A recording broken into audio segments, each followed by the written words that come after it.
The newly facelifted Mitsubishi Eclipse Cross has now been launched in Japan, where it is offered in both petrol and plug-in hybrid variants.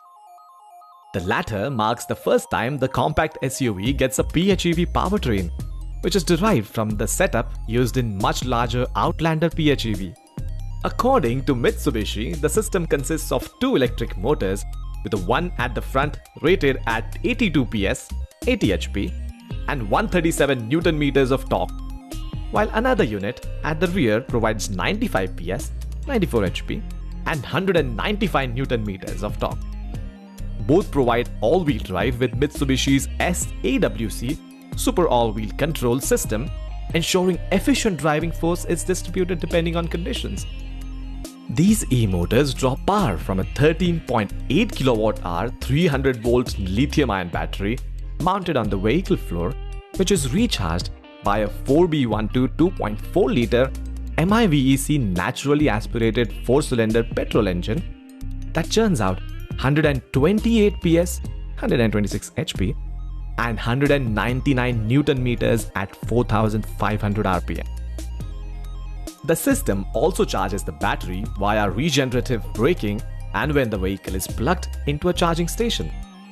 The Eclipse Cross PHEV supports both AC charging, Type 1, up to 3.7 kW, with a full charge taking about 4.5 hours when plugged into a wall box.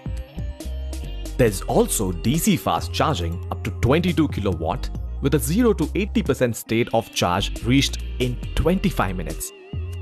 As for the regular petrol engine, it is a 4B40 1.5-liter turbocharged 4-pot that provides 150 PS, 148 HP at 5,500 RPM and 240 Newton meters from 2,000 to 3,500 RPM. The mill is paired with an INVEC3 CVT with 8 virtual speeds and can be had with front or all-wheel drive.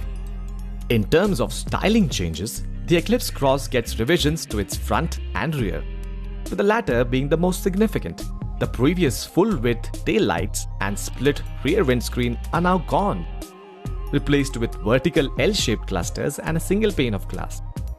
To go along with these revisions, there's also a reshaped tailgate that helps reduce the stubby look of the pre-facelift model's tail.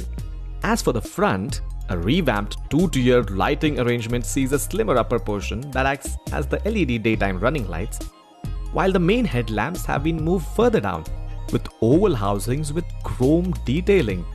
Mitsubishi's dynamic shield face remains present as before, but with some tweaks like hexagonal perforations for narrower upper grille, along with a honeycomb mesh insert beneath it. Inside, the infotainment system features a new interface and physical volume and tuning knobs. The previous touchpad, which looked a little out of place, has also been ditched, so interfacing with the system is done via a touchscreen that is brought closer to the occupants.